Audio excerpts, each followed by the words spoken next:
Live from New York, this is the Harvey Hour. My name is Nathan Harvey. It's great to have you in today on a Tuesday. As always, I'm joined alongside my dad, Stephen Harvey. How you doing today on this Tuesday? I'm great. I got my Patriot colors on today. Yeah. Well, they won. We won.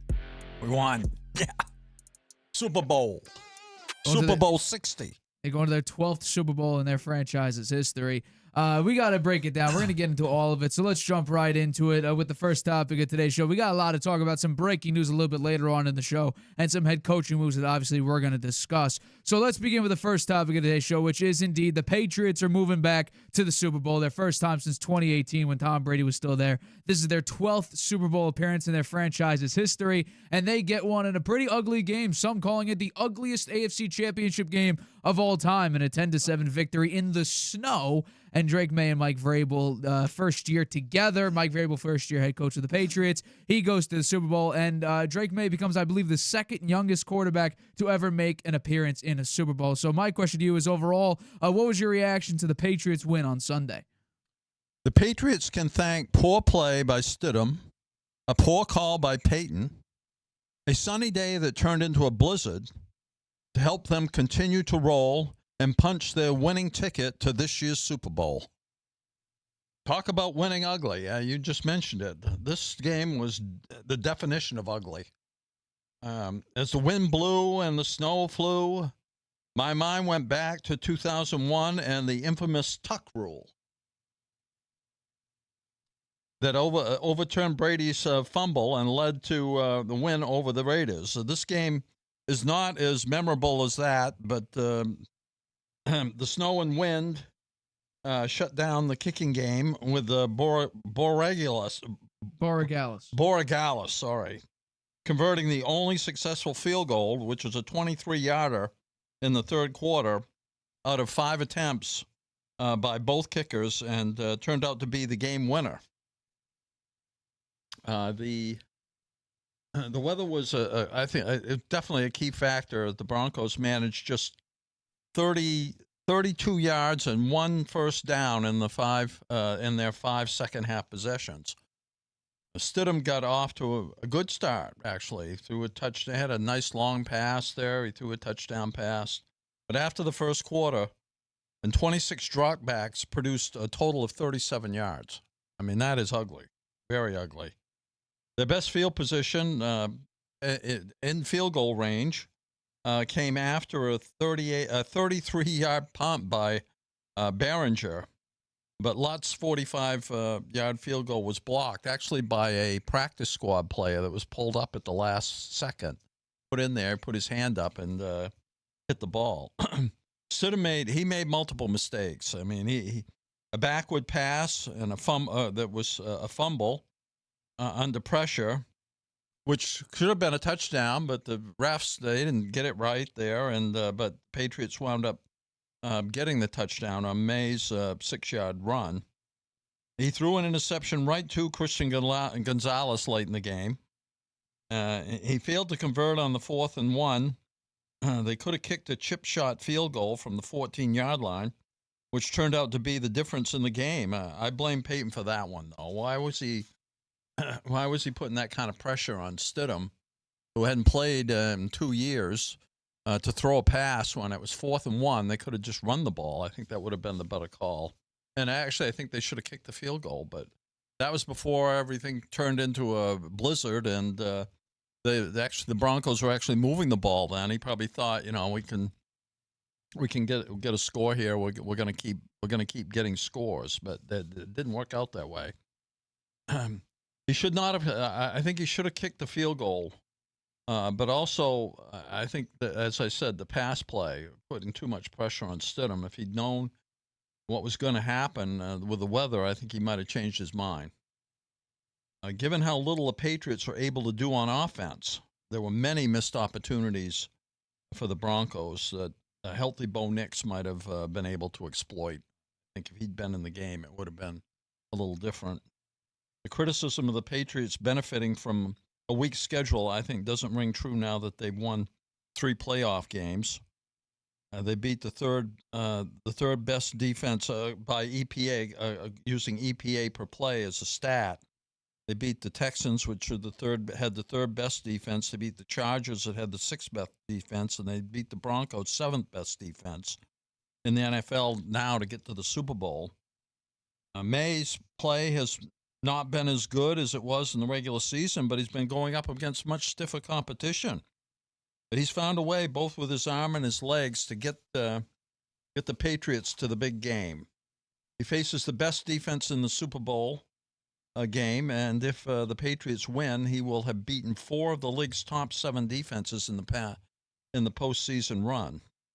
Patriots defense has been suffocating the opposing offenses in this playoff run, allowing only 26 points in 3 games, allowing less than a point per drive. Only the 2000 Ravens were better than that, with one of the best defenses in NFL history. So Patriots defense, while it didn't rank that high during the season, they did have some injuries, and those people got Milton Williams, the most prominent one, getting healthy at the right time, and they've been on a nice run here.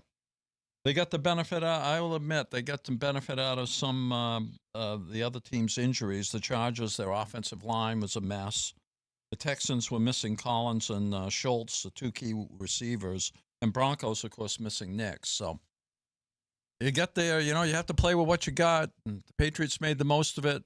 I give Drake Maye a lot of credit. He hasn't looked that great in the playoffs, but as I said, this competition's been a lot stiffer, and he's a guy that finds a way to win. And I'm looking forward to the Super Bowl. Well, there's something that's completely wrong, and I think people are completely missing the point. The Patriots haven't gotten here through Drake Maye. It's honestly a blessing that they've gotten this far because of Drake Maye. They've been winning in spite of Drake Maye. He's been absolutely abysmal. Fumble, turnover. And this point, 86 passing yards. Thank God he's not a statue in the pocket. Thank God he has a level of athleticism that can help him overcome his piss-poor passing situation. Because he has been god-awful the entire playoff run. In the first game, he has like 200-something yards and 3 touchdowns. Sure. But it's fumble. 6 fumbles in the last 2 games. And now in this one, I said, as long as he could hold on to the football, they have a shot. I didn't expect Jarrett Stidham to throw like a 50-yard bomb for a touchdown to start the game. I didn't expect a 50-yard bomb and then score a touchdown to start the game. I didn't expect that at all. But again, Will Campbell was not great. Morgan Moses was even worse. They tried play action. You can't do play action against that defense and with that offensive line. They tried it 5 times. They had 4 attempts and got pressured on 2 out of the 4. He had to scramble on the other one and got sacked on one of them. So, they couldn't operate in play action whatsoever. Their running game in the first half was not great. The offense, the only time they actually scored a touchdown was when they got it on the Broncos, 30-yard line after Jarrett Stidham had a weird push, fumble, pass thing. I don't even know what you would call it. It looked like a push pass, but then it seems like he hits the hand, and then it's a fumble. I don't exactly get it, but it was ruled as a fumble. So that was the only time the Patriots actually scored on offense. The other time was a field goal. And the Broncos, they did something uncharacteristic. They went for it on fourth down the third fewest times in the regular season. They converted also. They did 20 fourth down attempts. They converted 10 of them, which was second worst in the NFL. So they did something uncharacteristic. They tried to steal points away. I mean, I don't love the play call. It seemed like the Patriots knew exactly what to do. I may have done a QB sneak or just some other type of play call. But thank God that Drake Maye has legs. Because if he didn't, the Patriots would have lost this game. His legs and Ramondre Stevenson picking it up in the second half and just going more so for volume because effectiveness was out the window. He had averaged 2.8 yards a carry. Yeah, Drake Maye didn't play well. He played actually terribly. Jarrett Stidham had one bad interception that I just didn't love. Christian Gonzalez just stood there for 5 minutes, and it just floated right to him. That was bad. The weird fumble was weird. It was just a weird play. That's what inexperienced quarterbacks do. They make weird plays. Instead of maybe taking a sack and having it as a 5-yard loss, it could be a fumble or like a 15-yard sack. So Jarrett Stidham kept backing up, making bad mistakes. But the only reason the Patriots won this game was incredible defenses, which they had all season, and in the postseason, they played against Justin Herbert with one hand. I don't give him the excuse, but a lot of people do, so I'll just add it for the sake of people out there. Justin Herbert with a broken hand. C.J. Stroud, who, again, the excuses came after when he looked terrible. They weren't there beforehand. The 5 fumbles in the first game was really bad, but we didn't expect a 4-interception performance. So, again, Patriots defense, C.J. Stroud's bad quarterback, balance it out however you want. I'm just saying the narrative wasn't there before the game. And then a Bo Nix-less Denver Broncos team. But again, Drake Maye versus the Broncos defense. So it's just how well the Broncos defense could do against Drake Maye and how good the Patriots defense could do against Jarrett Stidham, which it started off really badly with that monster 52-yard bomb to Marvin Mims and a wide-open touchdown for Courtland Sutton. So the only reason the Patriots won this game is their defense, which has been very, very consistent all postseason and all season, really. And Drake Maye is somewhat athletic. Because if this was I'm not going to let you go out and scramble, the Patriots would have lost this game, or it wouldn't have been very close. Because that's the only way they moved the ball. That's the only way they scored the touchdown. That's the only way they iced the game at the very end with a Drake Maye run. If he was a statue in the pocket, the Broncos would have won this game. Yeah, well, I think that the conditions in the game had a lot to do with the performance of the players. That only happened in the fourth quarter, though. What about the first three? Third quarter too. Third quarter, it was snowing. It was snowing right after Patriots' halftime. first drive. No, but not that Patriots' first drive. But it was a 9-minute drive, and there was no snow on the ground. How about the play where Drake Maye ran for 28 yards and got the first down? That's what I said, though. His legs won won the game. How the about the play when he faked it to Stevenson and went around the edge and got the first down that at the very end of the game iced the game? That's right? what I just said, though. Yeah, and how about the pass to who was the guy? He used to play for the Bills. Came to the Patriots this year. Mac Hollins. That passed him. Perfect pass. So his stats didn't look good, but they were terrible. His stats were terrible, but that doesn't tell the whole story of the game. It's the key plays. Who makes the most key plays? His legs. In a very ugly game, Drake Maye made some key plays. He made some very key plays. But he didn't play well. Up to them winning the game. You know what? Would you rather play well and have great stats and lose the game, or play ugly and find a way to win? I'd rather a level of consistent play. Yeah, well, he was an MVP candidate. He is one of the last two MVP candidates. I want to see that Drake Maye. At the end of the day, it's the score at the end of the game. Correct. It was Patriots 10, Broncos 7. Correct, but even you should have no confidence that Drake Maye could do that against the Seahawks defense. Because guess what? Sam Darnold's there, K9's there, that defense is there. Well, I have a lot to say about that on we'll Friday. Deal with it. Well, we're not doing Friday. We'll do it the next week because this week is Pro Bowl. Oh, right. That's right. We got a lot to talk about on Friday. Shador's in the Pro Bowl. We got to talk about that. I don't understand that. Yeah, we'll get into that on Friday. It should be a good show. But Drake Maye did not play well minus, 2-3 runs? The ice game, the big-time run, and then the touchdown run. He didn't turn the ball over. That was the shock of the year because he did get hit. He got sacked 5 times and somehow did not fumble. He didn't fumble a ball. Mike Vrabel made that as a key thing to focus on. Priority. And maybe that got into his head a little bit. As it should. Mean, Drake Maye is a second-year player. So, he's going to be the second youngest Big Ben won a Super Bowl in his second year. To make the Super Bowl. So Big Ben won a Super Bowl in his second year. One other guy. Well, in the there's whole more than history that. of the Super Bowl. There's more than that. As young as Drake Maye playing in the Super Bowl. Well, there's one other than that. Yes. One.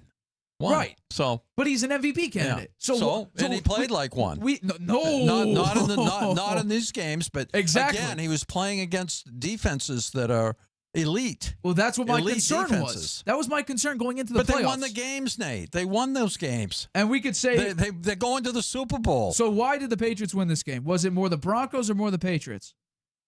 I'll rephrase it. Did the Patriots win or did the Broncos lose? Well, the Patriots won and the Broncos lost. Did the Broncos Who's more responsible? beat themselves? Or did the Patriots beat them? Because that would answer the question that you have. That would answer that would answer what I've been saying. There's an argument that the Broncos beat themselves. Exactly. So it wasn't Drake Maye. It was the Denver Broncos. There's an argument for it. Is it can you be 100% that the Broncos beat themselves? No, I don't think so. I think the Patriots did go out and win that game. Their defense played great. Right, their defense was won them the game. fantastic. Yes. Yeah, and Drake Maye didn't lose it for them, and he made some key plays. He made some key plays. He didn't lose it for him, and he made some key plays. I give him a lot of credit for that. Drake Maye is what we've seen this season. He has blended between game manager and game changer. This would be a situation where he managed the game and made a couple plays. What's wrong with that? There isn't anything wrong with it. People think when you label somebody as a game manager, Brady was labeled as a game manager, and he's the greatest quarterback of all time. Some argue he's a top 3 or maybe the greatest player of all time.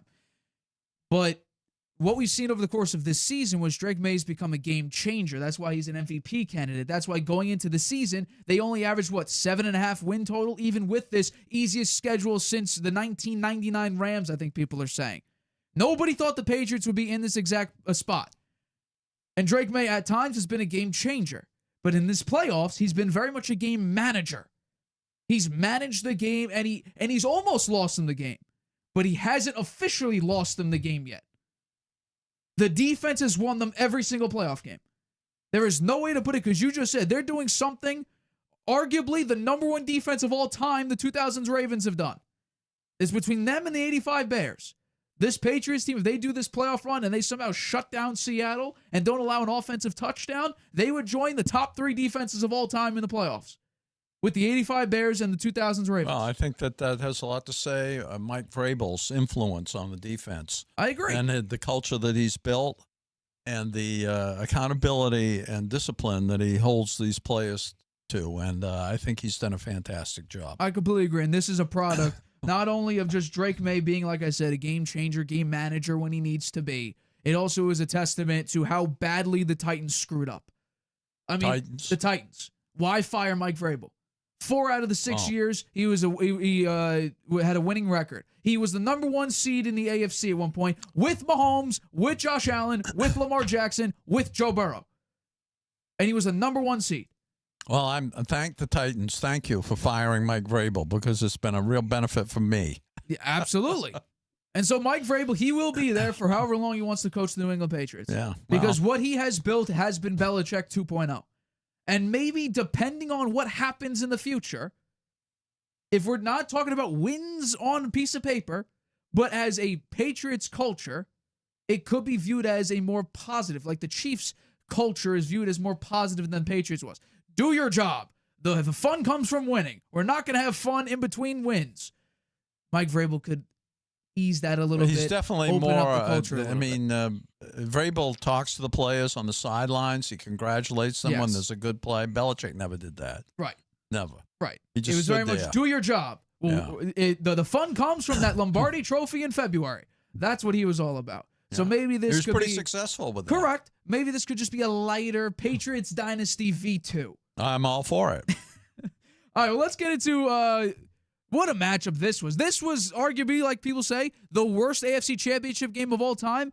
Could we argue that this was the greatest NFC Championship of all time between the Seattle Seahawks and the Los Angeles Rams? Because my, oh my, Sam Darnold and Matt Stafford each had over 300, almost 350 each passing yards in this game. Each had 3 touchdowns. Each had over a 127 pass rating. In fact, their passer ratings differ by 0.2.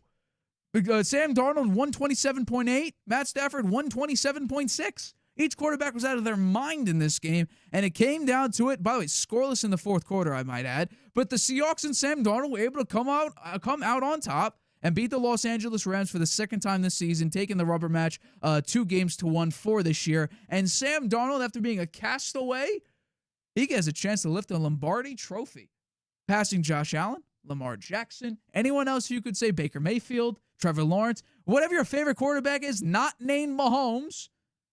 He has an opportunity to do something that no other quarterback since what? Brady? Or no, that's not true.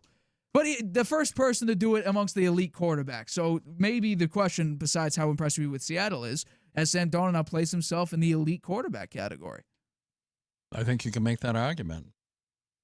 So my take on this, Seattle 31, Rams 27.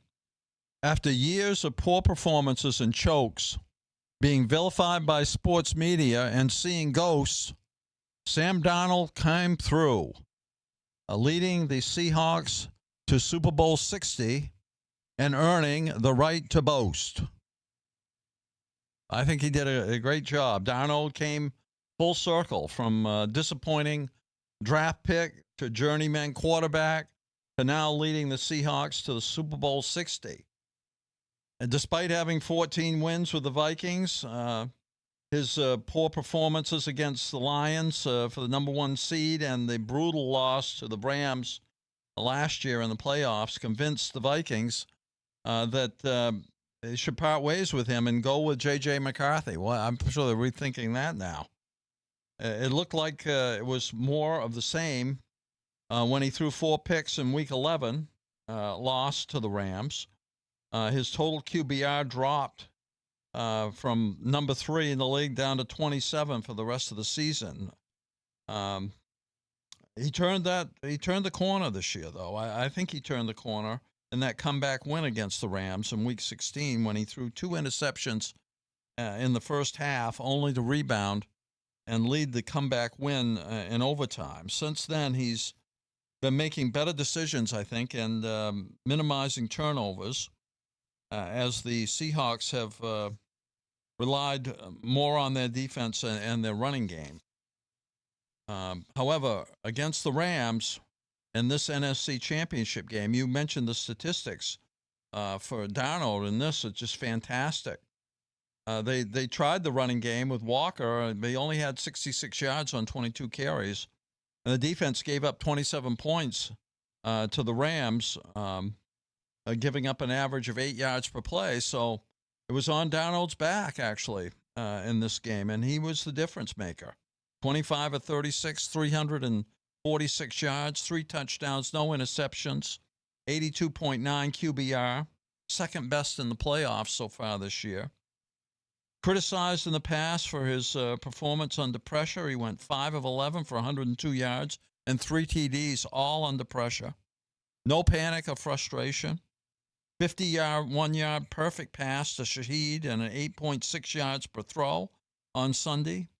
All the receivers played well. He got the ball out to all of them, actually. He outplayed and beat Matthew Stafford for a trip to the Super Bowl. Did the Seahawks really beat the Rams, or did they beat themselves? I said the Rams' special teams were a disaster. For most of the season, actually, causing McVay to fire the special teams coach mid-year. They cost the Rams big time on Sunday with Xavier Smith first muffing the first punt and falling on it, and so he didn't turn it over, but then losing the second one on the Rams' 17-yard line, which the Seahawks turned into a touchdown and really was the difference in the game. It was the only turnover of the game. The Seahawks picked on the Rams' weak cornerbacks as well. Darius Williams was smoked by Shaheed on that 51-yard pass play. Nick Jigba torched Williams several times as well. Durant allowed a TD to Bobo and was involved in the blown coverage that led to Njigba's score. He was flagged for holding Cup, which all but ended the game. So the cornerbacks played very poor. And then the play calling by McVay on 4th and goal from the 6-yard line with 4:59 to go. He blamed blown coverage by the Seahawks for the lucky breakup of Stafford's pass. They never came close to taking the lead again. Down 31-26 after Rams TD, McVay decided to kick the extra point instead of going for 2 late in the third quarter. If you fail, you still need a TD, being down either 4 or 5 points. If he'd gone for 2 and gotten it, then it would have been a field goal attempt, and they would have gotten into range. Maybe they could have put it into overtime. He should have challenged the 3rd and 7 spot on Cup's catch instead of calling a traditional timeout with 3 minutes to go in the game. He had 2 challenges remaining. What's the loss? He burned a timeout anyway. All these things considered, I'd say the Rams beat themselves in this game. Oh, no. Seahawks absolutely beat them. I disagree with that. The Seahawks look like a better team throughout this entire game. What happens? First drive, Rams get it. Okay, it's time for the Rams to set the tempo. Are they going to go out? Are they going to score? Are they going to say, you know what, Sam Darnold? You now need to beat us. We're not going to let you, we're going to beat you badly, but now you have to play catch up with us. No, what do? They punt. They literally have they go 3 and out against the Seahawks, and guess what? Now it's in Darnold's hands. And what happens on that first drive? Well, the Rams defense does actually pretty decently. They go all the way down, all of a sudden, boom, a massive throw. Was it a 51-yard throw on a 3rd and 5 to Rashid Shaheed?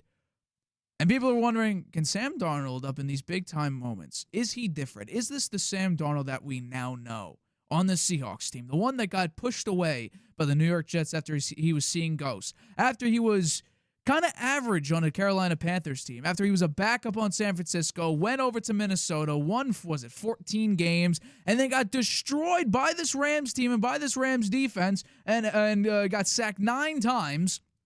And this season, against this Rams team, 4 interceptions and lose. Then come back, and some people are blaming the craziest 2-point conversion in the history of the NFL on the reason why the Rams lost to Sam Darnold and the Seattle Seahawks earlier on in the season.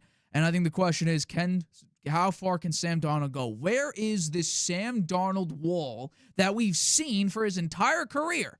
We saw it even last year with the Vikings. He got cooked. The offensive line was decimated, and he was getting absolutely killed in the backfield. Where is this Sam Darnold wall? Well, there's only one way to get the answer now. Is it the Patriots defense in Super Bowl 60? Because in a big-time moment in this game, when it mattered the most, Sam Darnold came up big again and again and again and again. Even when the team didn't really have a great offensive performance in the first half, did it faze him? No. What happened in the second half? Touchdown.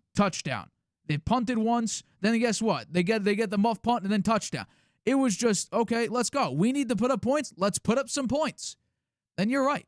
The special teams, which has been a big thing all year, which has been probably the only hole for this team, came up ugly again with a muffed punt after you forced the Seahawks to punt, and one play and 17 yards later, which only accounted for 5 seconds, the game goes from a 4-point lead for the Seahawks to now an 11-point lead for the Seahawks. Essentially, game over. And then you're right. At the very end of the game, they go 14 plays, 84 yards in 7 minutes. Do you trust your defense? Do you trust Chris Shula to do a good job defensively? Because at that point, he let up 31 points. Because if you do trust him, I'd kick the field goal. Again, same thing with the Broncos. Get points. If you trust your MVP candidate, if you trust who's going to win the MVP, I would trust him. Because guess what you do in the next drive? You force him to punt. So you got the ball back anyway. And yes, it was with 25 seconds. But think about it. You're not playing for a touchdown. You're playing to go to what? The 40-yard line? Instead of having to go down to the 0-yard line and score a touchdown? So I think there's just a lot of missed opportunities here for the Rams. I thought the Seahawks, their defense, did a great job at making Stafford uncomfortable. And as everybody knows, Stafford is one of, if not the worst quarterbacks under pressure. And he did not do very well in this one. He had 2 turnover-worthy plays while under pressure. He only got pressured on 30% of his dropbacks, but by far had the lowest passer rating while under pressure amongst these 2 quarterbacks. Play action, they did a beautiful job, as the Rams normally do under play action, because they have Kyron Williams and Blake Corum. two tremendous running backs who can fake out the play action. They have two great receivers in Devontae Adams, who had a great game, as well as Puka Nacua, who seemingly, I don't know if he has stickum on his hands or if he has glue on his hands. He catches every damn thing. Same thing with JSN. He was all over the place, and he could not be stopped. Neither one of these wide receiver ones could be stopped. So I think the Seahawks, now this is just a Sam Darnold go out and win. Kenneth Walker, go out and win. Seattle defense, shut them down. And for large parts of this game, that's exactly what the Seahawks defense did. Eventually, as most defenses do, at some point there is going to be a crack in the armor. You're going to allow some points, and that's okay. Seahawks' worst defensive performance in the playoffs, right? They did shut them out in the fourth quarter, I will say that. 27 points. They gave up 27 points. That's much more than they gave up during the year. They were like around 18, I think, or even lower. Well, not against the Rams. They allowed 37 the last time they played the Rams. Yeah, well, then, their defense can be had. I think Seahawks? Yeah. No. 37 points. Against the Rams. 27 points. Okay, so are you saying that the Drake Maye is going to all of a sudden torch this defense? Maybe. We'll see. I think it's a good leave that opportunity. One for the commenters. I think that, we'll talk about the game. I don't want to give away my thoughts on this because I've been thinking about it, and there is a way for the Patriots, I think, to win this game in the Super Bowl. Stay tuned for next week. And I'm going to have to pick them because I'm a Patriots fan. But you don't have to. I'm going to. I'll tell you already. Well, there you go. I'm giving it away already. Next Friday. I'm picking the Patriots. Yeah, I don't know about the point spread, but I'm picking the Patriots to win. The Seattle defense, yes. I think Sam Darnold. I think Sam Darnold has done a fantastic job here MVP. Down the stretch. I think he's come of age, so to speak. He's over the hump.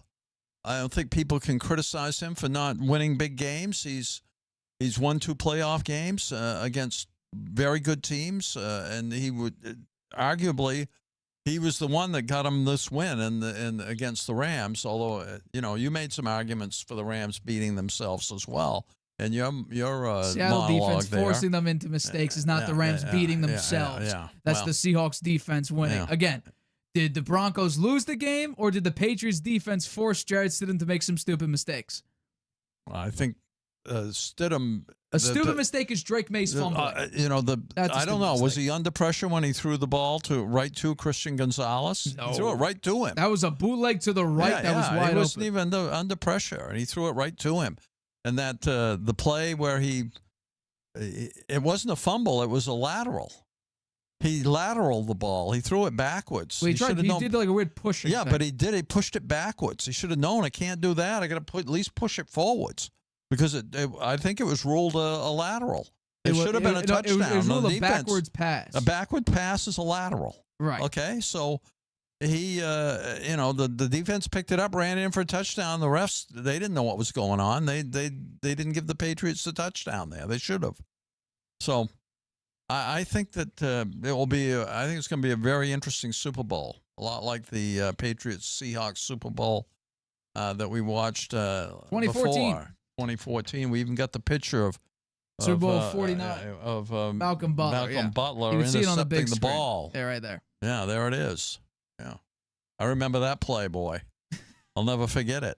Still remember the call. You were there too. We were watching it together. Yeah, we were. Yeah. I actually. You said interception. Yeah. I remember that, and we went nuts. That was something, man. We're looking for that kind of. We're looking for that kind of glory again. Well, who's going to be the Malcolm Butler for the Patriots? We'll see. Or rather, who's going to be the Pete Carroll to the Marshawn Lynch in this game? On the half-yard line, you don't hand it off. Is Kenneth Walker going to? Zach Charbonnet's not there, so maybe they will make a stupid mistake like that. I'd say even though all Darnold's done recently, there's still that lingering thought that maybe he'll choke again. We'll see. There's still that lingering thought. I'm sure it's in the back of his mind, too. And in the back of the Mike McDonald's mind, too. McDonald wasn't there at that time. Yeah. Got to go back to, what is it, Todd Bowles back then? He's there now, and he's actually turned Darnold into a game manager, except for this game. That's Clint Kubiak. Well, I mean, the head coach has some say in how the scheme is played out. So, maybe. So I think that is Kubiak going to get a look as a head coach? I think he's trying to get some nods. I don't know. Who's left? Well, no, actually, he can't interview because he's still coaching. I know, but who's left? Who that could potentially pick him up? Because it might be the team that waited the longest will wind up with one of the best candidates. By the way, I'm gonna do this as a preview. We're doing 2 Browns topics on Friday. One of which was their head coaching search, which I don't know if you've seen any of the reports about what's required. It is so stupid. Essays and stuff like that. Oh Lord. Browns is one. I'm trying to look. Miami, no. Raiders are still out there. Cardinals. I think those are the last 3. Yeah. And there's some OC jobs here and there. Yeah. Kubiak might be better off sticking with us. They like the Rams pass game coordinator. Apparently, Chris Shula bombed some interviews. He did not interview very well. Wow. DC of the Los Angeles Rams. All right, we're going to take a quick break, but coming up, we got to talk about some coaches. Joe Brady to the Bills, which he already was there. He got promoted internally. And Mike McCarthy makes his return. I got a lot to say about that. We'll talk about that right after this 30-second break. Using Wi-Fi without NordVPN could mean sharing your private stuff with more people than you think. Stay safe on public Wi-Fi. Get NordVPN's special offer and encrypt your internet connection. NordVPN. Online security starts with a click. Welcome back to the Harvey Hour. My name is Nathan Harvey. It's great to have you in today on a Tuesday evening. As always, I'm joined alongside my dad, Stephen Harvey. Let's get into our next topic of today's show, which is Mike McCarthy has made his coaching return as head coach now of the Pittsburgh Steelers. This apparently was his hometown. They thought, let's bring in a home guy, and maybe this is a bait to lure Aaron Rodgers. Hey, here's your old head coach. He's here now. Kind of what the Broncos tried doing with Nathaniel Hackett and what the Jets did with bringing Nathaniel Hackett in as the OC. Who knows if this will end up working? I don't know. I have something to say about that. But Mike McCarthy has now become, the 4th head coach the Steelers have hired since 1969, which is impressive even for that feat. He will be the successor to Mike Tomlin. So my question to you is, do you like or dislike this hire by the Pittsburgh Steelers? I'm lukewarm on it. I'm not against it. I think it was a decent choice. I don't give it the highest score, but I do think that it made some sense. And so I'll say, why did the Steelers hire Mike McCarthy? I think they have a reluctance to rebuild is the number one thing. Rooney has said, I want to compete. I don't like the word rebuild. He wants to win now. With the league's 3rd oldest head coach now, Mike McCarthy at 62 years old. And none of the previous Steelers 3 head coaches had any coaching experience head coaching experience when they were hired, and they were all defensive coaches. McCarthy, on the other hand, has a playoff record of 11-11, but he has 11 10-win seasons. He has 185 wins, which is the 6th most of any coach in NFL history. He grew up in Pittsburgh. He knows the GM, who is Omar Khan, from his time when he was the OC for the Saints. So I think there was a lot of reasons why McCarthy looked like a good fit, but I think the biggest reason is an interest in retaining Aaron Rodgers for another year. And I didn't think about this when Tomlin was fired, that they might go get Mike McCarthy, because McCarthy, I think, has the best shot of talking Rodgers into staying one more year. And McCarthy is an offensive coach, and that's something the Steelers haven't had since before 1969. And I think when they were together for 13 years, no less, in Green Bay, they won 107 games. Rodgers had 4 MVPs and a Super Bowl win over the Steelers, I might add, and Mike Tomlin. Rodgers has spoken fondly of McCarthy recently. They had some issues, and I think maybe Rodgers had most to do with McCarthy getting fired by the Packers. But that's a long time ago now. That's back in 2018. And as Rodgers has recently said, as time goes by, the gratitude of that time, as you look back on the journey of your career, goes up a little bit. So he's, that's kind of a backhanded compliment, which that's the best you're ever going to get out of Aaron Rodgers. I think the buzz around the league is mild surprise, but not shock. He's a native of Pittsburgh, and he overlaps with the GM, Khan. Some say he's a good coach, but it's not an inspiring hire. The hire signals our emphasis on, I think, the Steelers' offense. And that's where McCarthy, I think, shines. The Cowboys had a top 5 scoring offense 3 times in McCarthy's 5 years. The Steelers have not had a top 5 scoring offense since 2017. McCarthy was a quarterback coach at Kansas City and Green Bay before becoming an OC for the Saints. So I think maybe they think they can draft a quarterback, and they have the 21st pick in the draft. Maybe Ty Simpson will still be available from Alabama. He might be someone that they could consider. If not him, if he's gone, then maybe they go with a wide receiver, maybe Mekhi Lemon. But they're going to draft offensively, and I think they're hoping if they do get a quarterback, McCarthy can be the guy that can, bring the quarterback on. But could be a little crazy if they do bring Rodgers back. He isn't going to want to be a mentor to anybody. He's never been that. So I don't know. The higher grade, I give this maybe a B-, C+.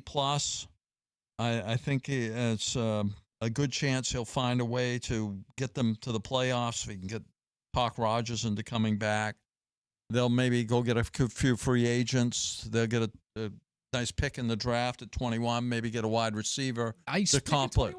It's in the first round to complement. There's good players all the way to the end of the second round. They'll find a way to get somebody to complement Metcalf. I think though it's probably another one and done year if they do make the playoffs. I don't know. I think they've got a ways to go. They have to recognize there is some rebuilding that they need to do, and they're kind of fighting that with this pick, I think, of McCarthy. But I like Mike McCarthy. You can't say rebuild when you hire a 62-year-old coach. It's like saying, we're going to hire Bill Belichick to rebuild the Cleveland Browns. We're going to hire Pete Carroll to rebuild the Las Vegas Raiders. You can't rebuild with an old coach. And that's why I thought that this was a perfect opportunity.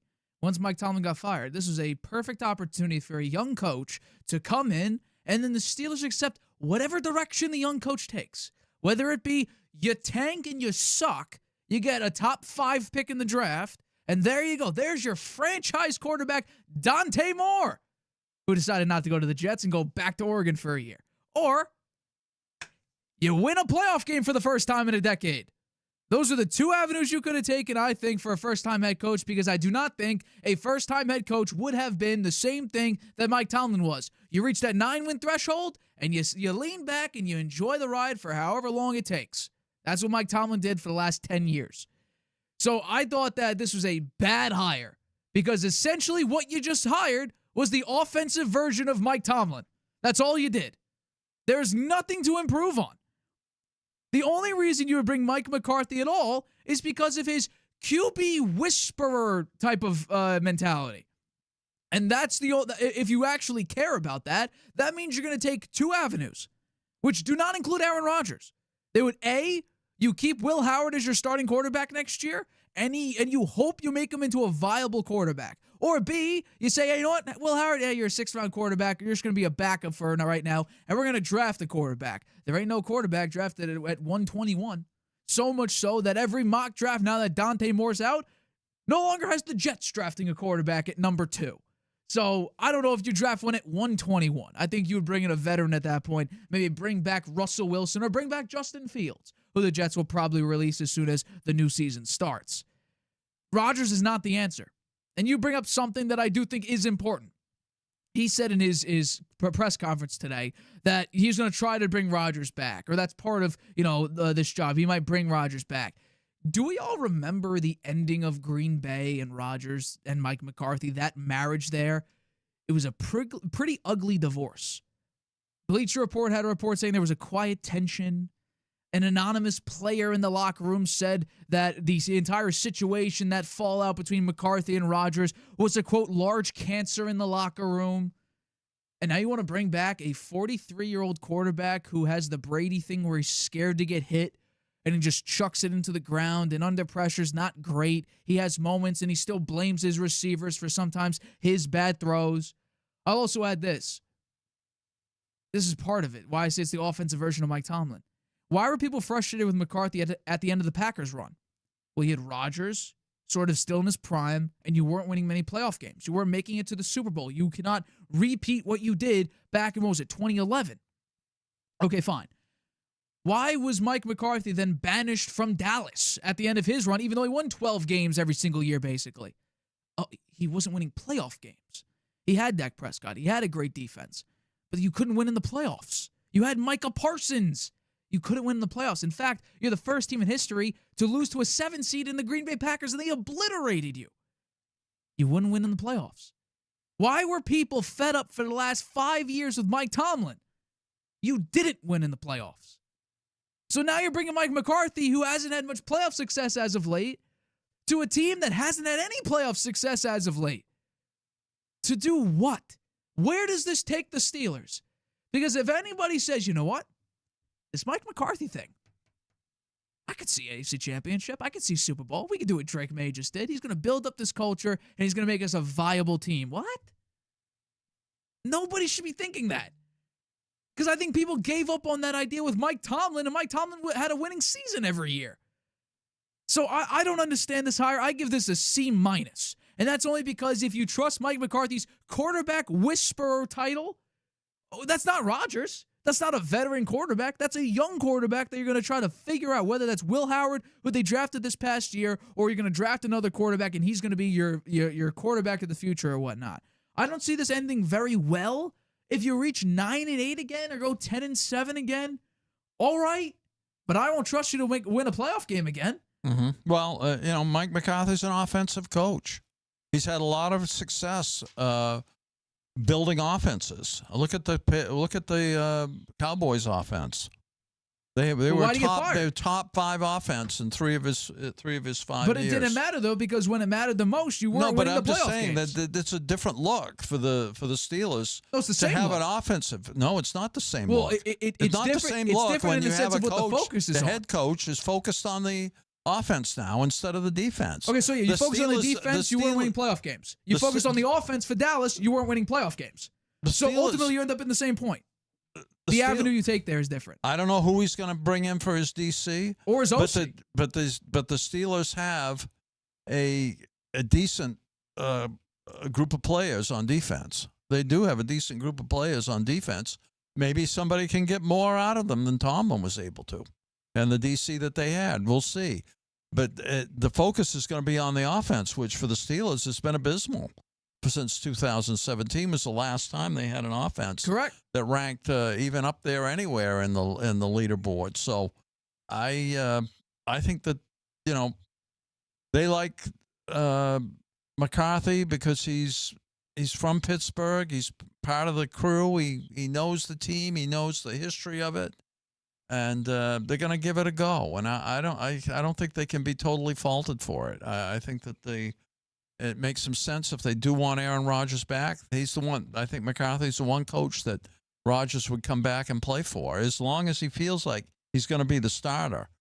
If they go out and draft a quarterback, I don't know. And if they get 5 games into the season and they're, 1-4, then thinking about sitting Rodgers down and putting the other quarterback in, that's not going to look good at all. So those are things they got to think about. And deciding whether they want to bring Rodgers back or not. But I'm sure McCarthy would like to have him back. I would think so. Yeah. And I think Rodgers would probably like to come back and play for McCarthy. It's been a long time since they had their ruffled up feathers. And now in hindsight and thinking about the past history, Rodgers is a little more appreciative of what McCarthy did in Green Bay with him. So I'm interested. I think it'll be fun to watch, actually. Well, I'll say this. Even when the focus was on the defense for Pittsburgh, they only had a top 12 defense once since 2021. With all those good playmakers. That's on Tomlin. Correct. But even when the offense for Dallas was top 3 or number 1 in scoring offense, what happens in the playoffs? They look terrible. They couldn't overcome it. You got to get to the playoffs first before you can lose one. So getting there, that's not a problem for the Steelers. Getting there is part of the process, and that's what they think Mike McCarthy can help them do. At least get there, and whether they get and well, they've made it 4 out of the last 5 years. Maybe he can win a playoff game. That would be great. Well, that would be the first time since, was it 2016 they've won a playoff game. It'd be over a decade at that point. I think it's going to be tougher in their division next year, right? I think you got a new look in the Ravens. They're going to be emphasizing the offense more. Well, every head coach is new besides Zach Taylor, which is a shock. Cleveland, I don't know. They're always a disaster. But the Cincinnati, I think, will be better for sure. Here's the thing. Mike McCarthy has won one more playoff game in that exact same span of time. One more playoff game than Mike Tomlin since 2016. Yeah. So are we expecting the Steelers to be serious contenders next year? Mm-hmm. He's number 6 on the all-time leaderboard in terms of wins with 185 wins. That's great. What has it done in the playoffs? He had 3 seasons with Dallas where he won 12 games. Correct. And what has that gotten him? Fired. Twice. Yeah, well, he got fired in Green Bay because of Rodgers. He got fired in Dallas because they wouldn't win in the playoffs. And you know what's going to happen? He's going to get fired in Pittsburgh because they're not going to win the playoffs. It doesn't mean he doesn't get another chance. And you look at his record, he's a lot better than many other coaches. You look at a lot of other longevity thing. He's been coaching for 18 years. Yeah, but look at a lot of other coaches over the 18-year period who were terrible. Well, first of all, fired. Well, first of all, bad coaches are not going to make it 18 years. How many coaches were fired over that 18-year period? Well, coaches aren't going to get hundreds. to 18 years. That's what I mean. Many coaches are not going to get to 18 years if they're going to be a bad coach. Yeah, well, he's not a bad coach. He's a good coach. Well, you had Aaron Rodgers doing what he did early in his career. The last time he won a Super Bowl was 16 years ago. Well, they're definitely going to have to look at the offense and how they can scheme it around Rodgers, because he's definitely not what he used to be. That's for sure. And he tried this year. Admit it. He's not very mobile, and they need to. I mean, Arthur Smith, he's not there anymore. His whole claim to fame was he's a big running coach. He's going to run. Well, it didn't work out so well, but that's something they've got to try to make work better. They've got to they got to find a new OC because Arthur Smith is over in Ohio State right now. Yeah, okay. So, good. They need to get a new OC. Maybe Cliff Kingsbury. They could bring him in. We might want to poach Brian Daboll because he's about to become the OC of the Titans. You might want to poach him because currently, about 2 hours ago, he said he was flying over to Tennessee to be their next OC. Really? Yeah. Wow. We're going to talk about that on Friday, too, because, again, you've said something that I just think is categorically false to some of these coaches. Head coach versus OC. You take the head coaching job over the OC job. We're going to talk about that on Friday because that Browns job, there are so many layers to that. It's absolutely ridiculous. But let's jump into the next one here, which is another head coaching hire, which is Joe Brady. He gets promoted within. The OC of the Bills since 2022 now gets promoted to become the next head coach of the Buffalo Bills after Sean McDermott got fired after 9 seasons with the franchise. So it looks like he will be spearing the Buffalo Bills for the near future. He signs a 5-year contract with Buffalo. So my question to you is, overall, how would you grade this hire for Buffalo? I give this one a B+. I think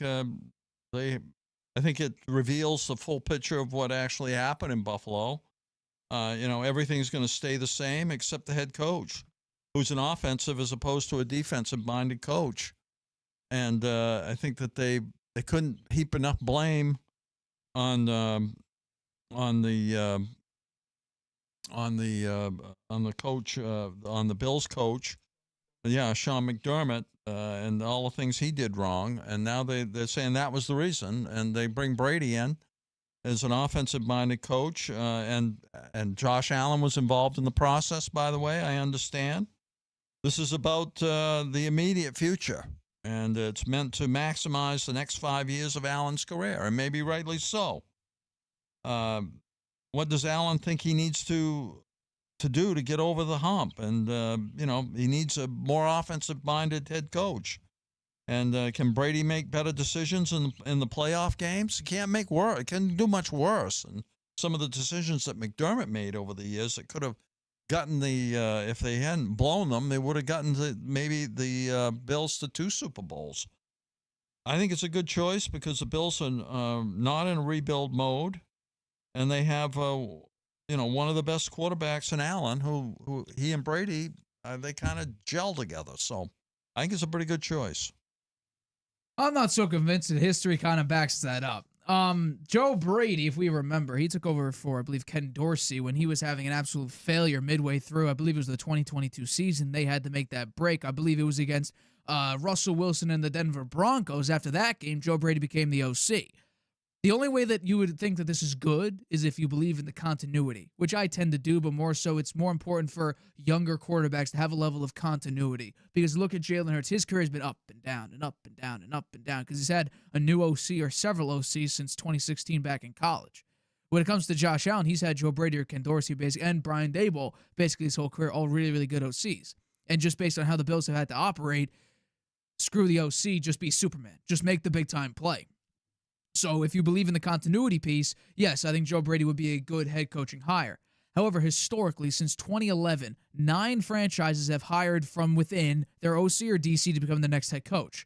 Only 2 of them, by the way, are still employed, and 2 of them have had winning records. Todd Bowles and Jason Garrett. Those are the only 2 to have winning records.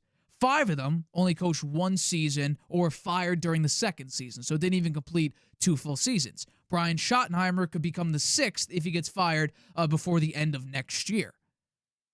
If you also think about it, the average coach amongst that span, so the nine franchises, those coaches have only averaged 2.4 seasons coaching that team.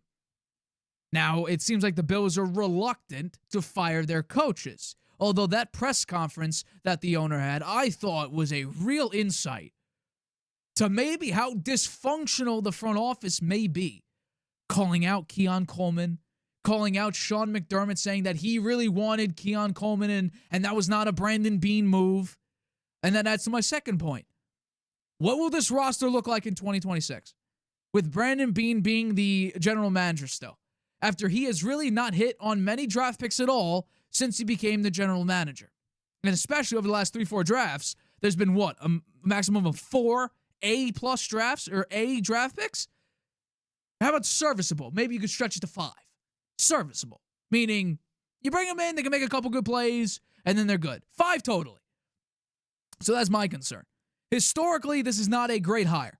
And maybe when you have Josh Allen and James Cook, and you have some really good head key playmakers on defense, it'll look a little bit better. Maybe this will be, Joe Brady will become the 3rd coach to have a winning record being promoted internally.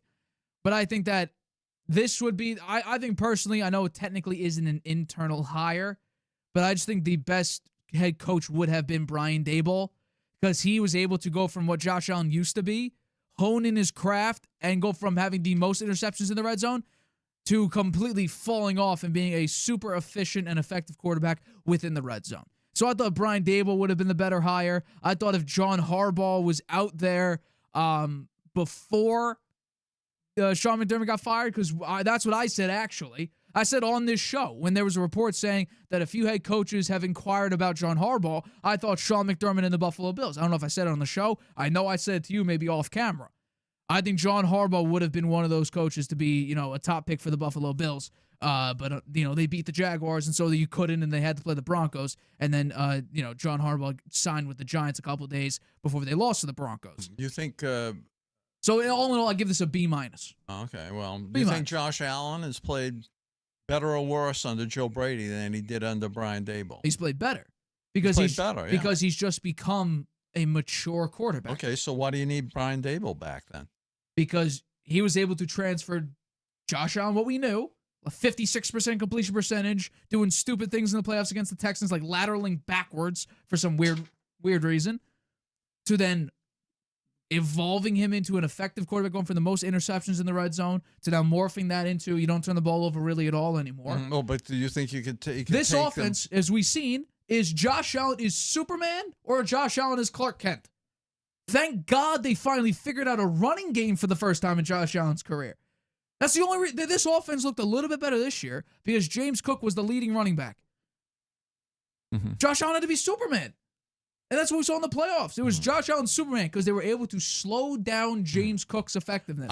Do you think that Brian Daboll would take Josh Allen to yet another level? There is no other level because he has to be Superman already. Joe Brady has got him, is keeping him at that level. He's performing at that level with Joe Brady. So why do they need Brian Daboll back? Because I think Brian Daboll would have brought a better culture. I don't think Joe Brady has that leadership mentality to bring the culture I think the there. front office doesn't think that the culture change is needed needs a change. Well, clearly something needs to change. The problem was McDermott. That's the whole thing. But why is it McDermott's He fault? was totally the problem. But why was McDermott the problem, though? Because he made boneheaded decisions in playoff games. First of all, I think it was Tyler Bass at that point. The kicker a couple of years ago missed the field goal against the Chiefs. Although you see Josh Allen, look at the replay right before the field goal, Josh Allen misses a wide open Stephon Diggs who was doing a short route. He missed him on that one. He probably could have gone for a touchdown. But again, those are some of the plays. He missed a field goal against the Chiefs. Joe Brady called 7 XN goals or XN ones, and you converted 2 of them because you decided, let's just go to the left side. Let's keep going to the left side. Let's keep trying it out. By the way, 8 minutes left to go in the game, and you have an opportunity to go down and score to take the lead against the Chiefs, and you don't. 8 minutes left, and then we can talk about, the I forget, was it Dawson Knox or Dalton Kincaid not coming back for the ball and the bad spot and all that back in that AFC Championship game, was it last year? So, again, you could pinpoint a bunch of these things, but I've seen several times Joe Brady's play calling be criticized. Whether it be not passing enough, too run heavy, or Josh Allen has to be Superman too much, or the trick play against the Baltimore Ravens that made no sense. Like, he has some bad play calls in inopportune moments, and he's been criticized for it. Now, here's the big thing. We haven't seen him as a head coach, obviously. How will he operate running the clock? Intense late-game situation. How will he do there? Because we saw Nathaniel Hackett in that Seahawks game. The first game he was his head coach of the Broncos. Nathaniel Hackett could not operate a clock. It was like a minute and a half, 3 timeouts. The clock's just ticking. All the way down. 30 seconds, timeout. What are you doing?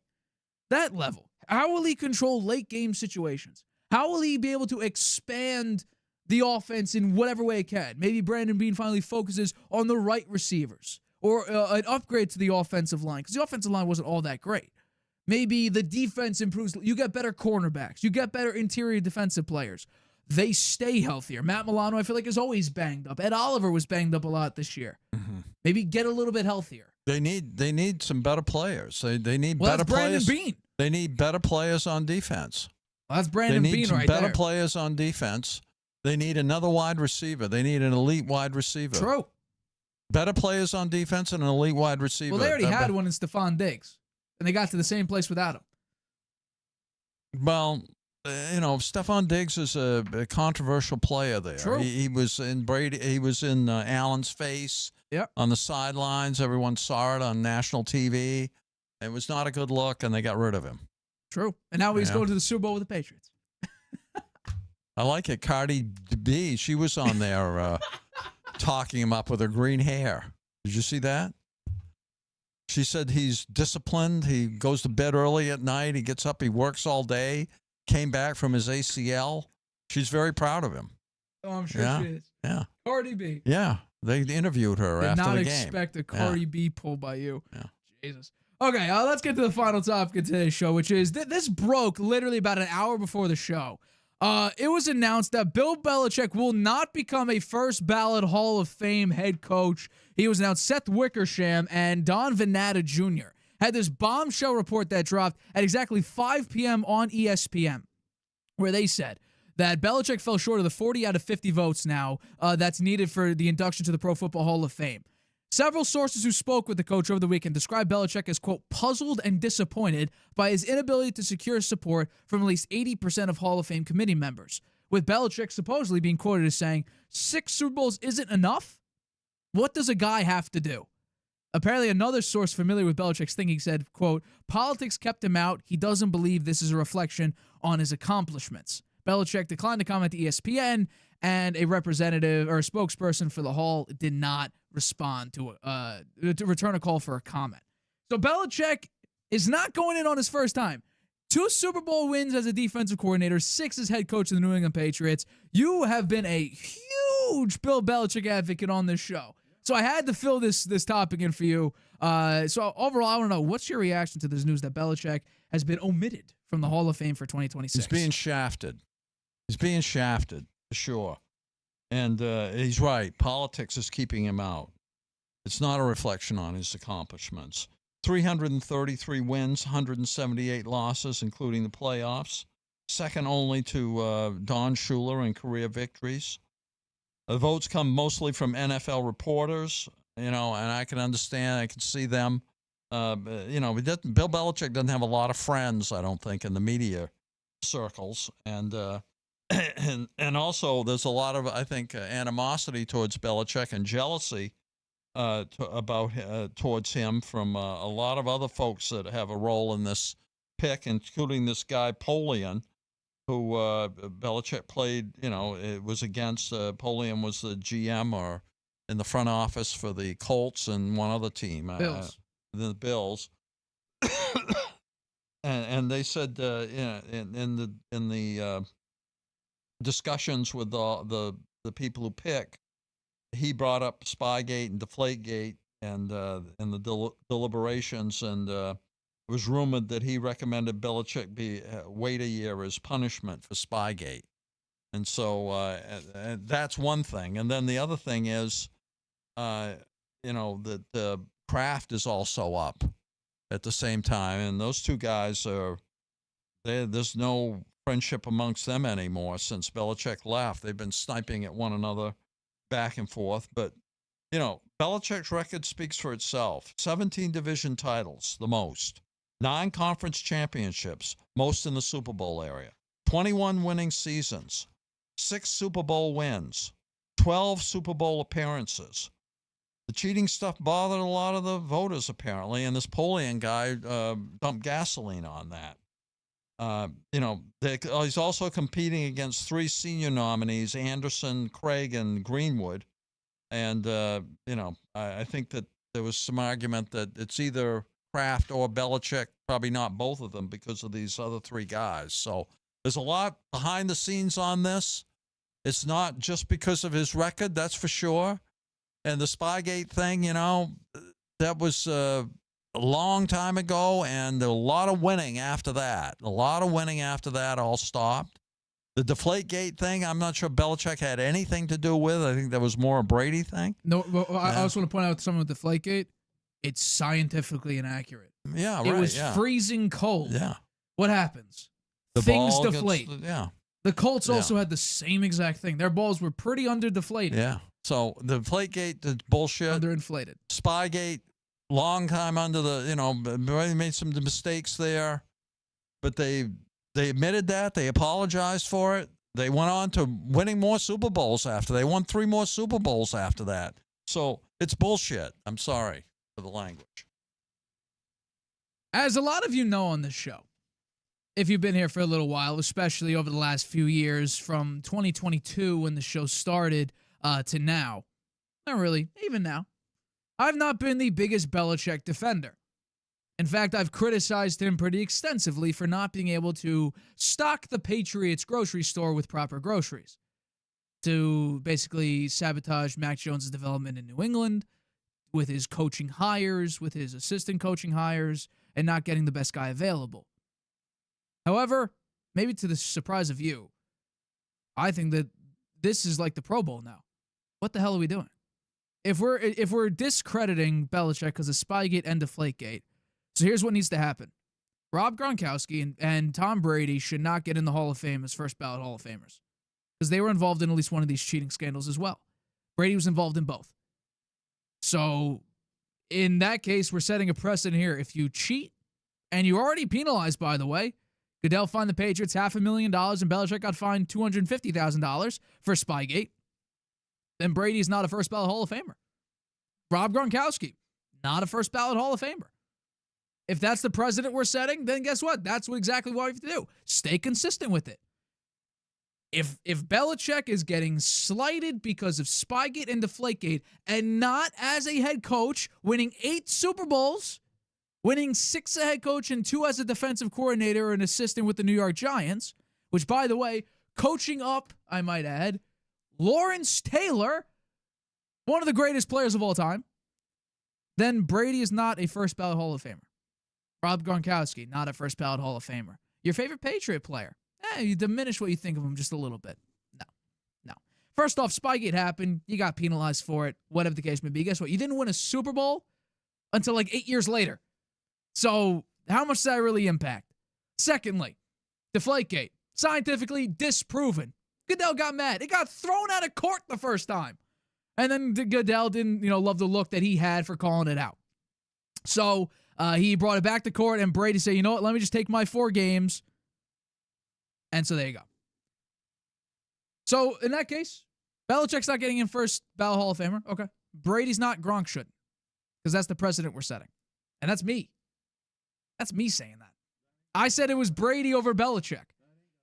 I know it's not going to happen, but if this is what we're saying now, if you're included in a cheating scandal, and apparently it has nothing to do with your accomplishments before and after that scandal, because again, after Spygate, you didn't win a Super Bowl for another 8 years, and it took Pete Carroll being an idiot on the half-yard line to not run the ball with beast mode to have you win your first Super Bowl in a decade. Well, then there we go. And then, first of all, the Colts, the Patriots whooped the Colts nearly every single time, especially with Andrew Luck out there. No offensive line, and Luck wasn't that great against the Patriots anyway. And by the way, they also ran the ball a lot, and Brady was all right in that AFC Championship game. So I think ultimately, no. If this is the case, and by the way, Polian, apparently there's a report that someone spoke to Bill Polian. He vehemently denies this. So apparently he even admitted he was someone who voted Belichick. He was one of the 40 out of 50 votes for Belichick. So maybe he may have said it, and then he did not do what he preached. That's odd. He may have implanted in other people's minds, knowing that it may get back to him. Yeah. And so he's like, well, I voted for him. Yeah. I may have said, remember Spygate? Remember Deflategate? Nah, I'll put Belichick down. No, I think it's an utter disgrace, Belichick. Mm-hmm. Again, I've been the biggest critic of Belichick for the longest time because of just the ending, drafting Jimmy Garoppolo to replace Brady, trying to trade Brady away in 2017, trying to, have it be more about him than do his own mantra of do your job and everything. He didn't do his job building a team for Brady. Brady had to leave because of it, because he was seeing greener pastures and won a Super Bowl, and then having Mac Jones in and sabotaging him so much so that he didn't even find out he was QB3 in Week 18 that final year in 2023? So I thought that whole system was screwed up. But this is utterly ridiculous. Belichick is one of the greatest head coaches, if not the greatest head coach of all time. 17 division titles, which is most by a head coach in NFL history. 9 conference championships, most by any coach in the Super Bowl era. 12 Super Bowl appearances, including his time as assistant with the Giants. And his 21 winning seasons as a head coach trails only 4 other coaches all time. Yeah. He had 19 straight winning seasons. I think this is utterly ridiculous. I do too. I say it's bullshit. This has become the Pro Bowl. If this is what we're saying now, yes, he cheated. He paid the price for it. You move on. You move on. You know why? Because Spygate, what did it do? Did they win a Super Bowl the year they cheated? No. It was Week 1 against the Jets, wasn't it? And Eric Mangini pointed it out. Yeah. Deflategate. And I don't think your argument about Brady and Gronk not getting in on the first ballot. They were included. I don't think Gronk was there when they were doing 2016. Was he there when they were doing the Spygate thing? I don't think so. No, not Spygate. Deflategate. Deflategate. That's Brady. That's a Brady thing. What's that got to do with Gronk? I don't. He's think part of the team. Well, I don't know. I think that's a stretch. If they're saying Deflategate's also Belichick, then why can't Deflategate be Gronk? To me, Gronk is innocent in all of this. No, what I'm saying is you also said that Belichick's innocent with Deflategate. You said it's more of a Brady thing. Yeah, I do think so. So then if we're also saying that if we're saying it's just a Brady thing, yet Belichick's getting dinged for it, well, then Gronk can get dinged for it. I think that's wrong. I don't think he should. Gronk was catching those deflated balls. He was blocking for his running backs who were carrying those deflated balls. Okay, well, the Deflategate thing is, as you said, science. Correct. Science disproves it. Proves that it's wrong. That they didn't. But if this is something that they care about, and if it's just Spygate, but it's here, multiple sources told ESPN the Spygate and Deflategate twin cheating scandals came up during deliberations among the voters. Yeah, well, I think that I feel bad for Belichick on this one. I think he's made actually some poor choices that he probably regrets. He should have waited longer. He probably would have gotten a head coaching offer. Maybe this year he would have gotten one. No. And, his image may be a little tarnished by his first year at North Carolina. Well, I was going to say some off the field stuff also tarnishes. He needs to really do something if he wants to redeem it and, get back up there at the top step. He needs to stop doing better in the college ranks. and they just fired their whole coaching staff there. They essentially starting from scratch again. I don't know. I think the recruiting is going to be tougher for him there this time. I'm wondering, did I really do the right thing by going into the college ranks? I could have stayed he was doing pretty well in media. He could have warmed up to some of the media people. Maybe he could have changed a few votes in this 40 out of 50. So he could have gotten on the ballot this time. So I think a couple of missteps there by him, and I feel bad about it. It's interesting. For the first time in 14 years, Kraft is a finalist. Oh, he is a finalist. According to this, yes. I thought it was undetermined so far. When I read the article, it was undetermined. No, Belichick and Kraft were both finalists. Okay. Belichick was just notified that he's not going to make it. Okay, but how about Kraft? He doesn't know yet? Well, no, you're correct. Some may know. I don't know. It hasn't been announced who's winning because that gets announced at NFL Honors. Belichick's notified he's not. But for the first time in 14 years, Kraft is a finalist. So he's probably going to make it. Yeah. Which, again, would look really, really Well, they don't want Belichick and Kraft at the same time. That's part of the politics of this thing. There's politics in it. Well, Belichick's right. Think of it like this. Hold on. Let's look at the silver lining really quick. I'm trying to think. Is Brady eligible this upcoming? Is he eligible for 2027? Because if he is, let's look at the silver lining. Yes, it's terrible he got snubbed now, but maybe it's going to be a nice ceremonious thing. No, partially. He can go in with Gronk. Well, could Gronk, Belichick, and Brady all be in the same class? Is that possible? Then Gronk wouldn't be a first ballot. Belichick would be on his third time. I'll tell you, if Belichick doesn't get in next time, then there's something very wrong about the voting process, and it all needs to be relooked at because it's ridiculous when you look at his record and what he's done. It just doesn't make any sense. I'm sorry. I'll also say this. I think the voting process in of itself, 80%, that's fine. Belichick should have just gotten the 80%. That's my thing. The voting process in of itself, to reach that 80% threshold, you need 40 out of 50 votes. I love. Because again, what did it do that I've been on for literally now, this would be my 6th year. Eli's not a first ballot Hall of Famer. And I don't think he gets in on the second time. Because there's too many but for Eli Manning. The only actual substantial argument is that he won 2 Super Bowls and won 2 Super Bowl MVPs. 2011, I've always said, I give him the Super Bowl MVP for because he has still the most passing yards in postseason in NFL history. He has a little over 1,200. 2007, everybody who has eyes could understand you're going up against arguably the best team in NFL history, the 2007 Patriots, and then you put up, 14 points? Yeah, that's a defensive performance there, 100%. That's why there's a very high likelihood that if the Patriots win the Super Bowl this year, and Drake Maye just does what Drake Maye normally does, and the defense has nobody that really stands out, somebody weird will get it. Could be Ramondre Stevenson. Could be Hunter Henry. Could be Stephon Diggs. But if no defensive player stands out as like, oh, he was the biggest playmaker on defense, it's going to be someone weird, or they may just, okay, Drake Maye. Because that's what they did basically with Eli. They did that with Brady against the Bucks, or Brady against the Chiefs, in the Super Bowl with the Bucks. That Bucks defense did a number on Patrick Mahomes. You can't give it to a defense. You gave it to Brady because he played just good enough. The days of giving the MVP to a defensive player are over. The last one, I believe, goes back to the Dallas Cowboys when Randy White and one of the other players shared the MVP. I think that was the last time a defensive player got it. Who got it? Von Miller. Von Miller got it? And the other one, Seahawks, linebacker. I'm forgetting his name. He, Michael Smith? 2013 Super Bowl MVP. No, 2014. It was the Seahawks win. It was their linebacker won it. I can't remember off the top of my head. It's loading. Malcolm Smith. I was close. So he was a linebacker. So I think Von Miller was probably the last, because 2016 was Von Miller. Nope, that was Brady. The following year was Von Miller. 2017, was it Nick Foles? Did he win Super Bowl MVP? Then it was Julian Edelman. Yeah. Then 2019, it was Mahomes. 2020, who won Super Bowl 20? That would be Tom Brady. 2021, that was it Cooper Kupp that won it? Was it? Yeah, it was Cooper Kupp, I believe. Then after that, it was Mahomes again.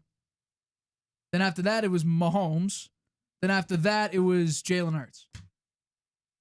And this year, it could be someone completely weird. This year, Drake Maye.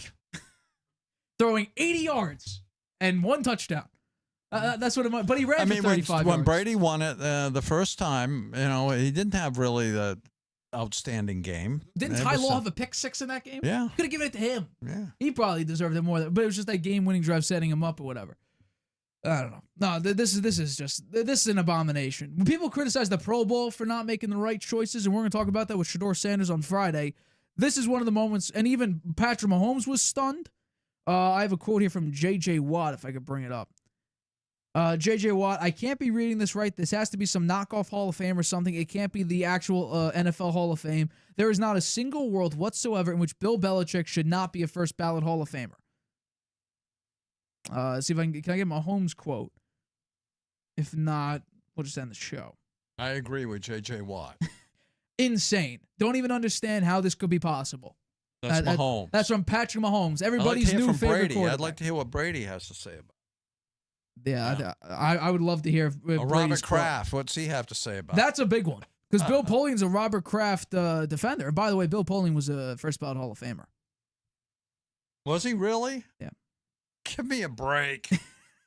Give me a break. Bill Polian got in the first try? Damian Woody, quote, I don't care what your feelings are towards Bill. You just made a jackass out of yourself, and you should never have a vote moving forward. I agree. I agree with that. I agree. Because, again, this is one of, if not the greatest head coach of all time. And even me, someone who has been a major, major critic of Belichick, and sometimes rightfully so. Look at what the Patriots roster was for several years. And he tried to kick Brady out twice, I might add. Anybody who even enjoys the NFL, even if you're a Patriots hater, because this is what happened to Brady. Everybody hated Brady and the Patriots.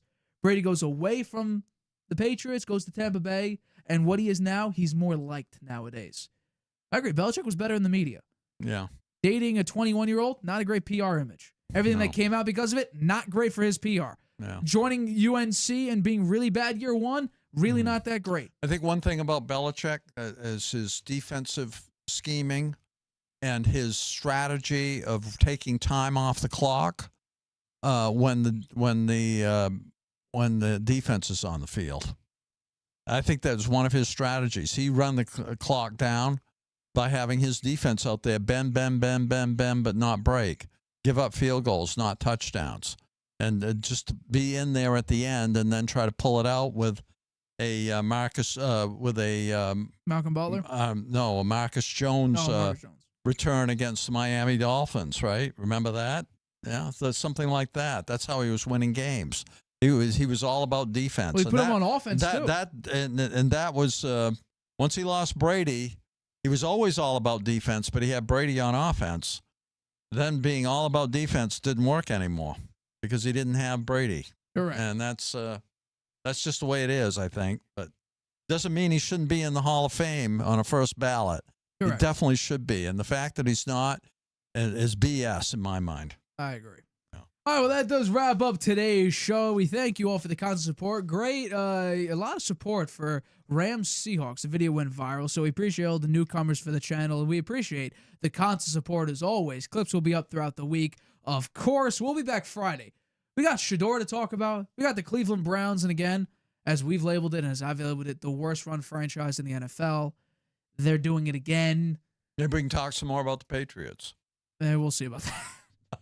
But yeah, you can join us here Friday around 6:30 p.m. Eastern. My name is Nathan Harvey. That's right, it's Stephen Harvey. We have been your host of the Harvey Hour. Catch us Friday around 6:30 p.m. Eastern, right here on YouTube. Good night, Grandpa. Using Wi-Fi without NordVPN could mean sharing your private stuff with more people than you think. Stay safe on public Wi-Fi. Get NordVPN's special offer and encrypt your internet connection. NordVPN. Online security starts with a click.